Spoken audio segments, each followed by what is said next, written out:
Aquest avenc m'ha costat 2 anys de trobar. L'he estat buscant molt per aquesta zona, jo sabia que estava per aquí però no sabia on estava, però finalment ja el vaig trobar i avui per fi estic aquí a la boca de l'avenc amb tot el material preparat per baixar i per veure què hi ha aquí sota. Bé, ja he trobat l'entrada de l'avenc, ara prepararé la instal·lació. Aquí dalt he penjat amb un arbre i ara aquí hi ha 2 espits que seran els que realment funcionaran. Allò només és un seguro per assegurar els espits. Aquí poso un altre espit, que aquest és el que realment aguantarà. Aquest és el que treballarà. Els altres són només per assegurar aquest, que és el més important. El propi pes de la corda farà que quedi ben posada. No sé quants metres hi ha, però com que tinc 60 metres de corda, molt malament ha d'anar perquè no arribi.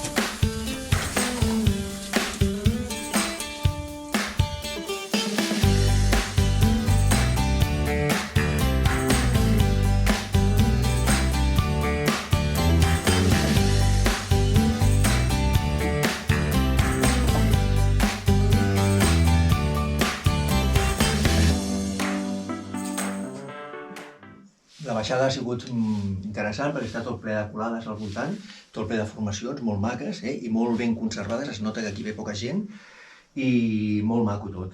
El ràpel deu tenir uns 18 metres, i aquí encara baixa una miqueta més, hi ha una pedrera, o sigui que la fondària total de l'avenc seran 20 metres.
Doncs ara ja dono per acabada l'exploració de l'avenc i ara ja començo a pujar. Haig de remuntar uns 18 o 20 metres i amunt.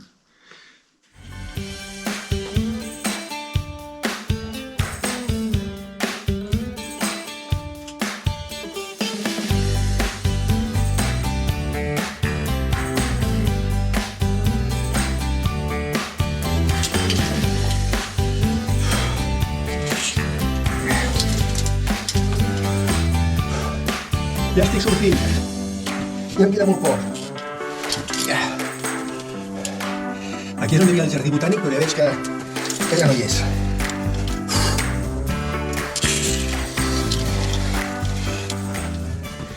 Molt bé, ja he aconseguit sortir del forat.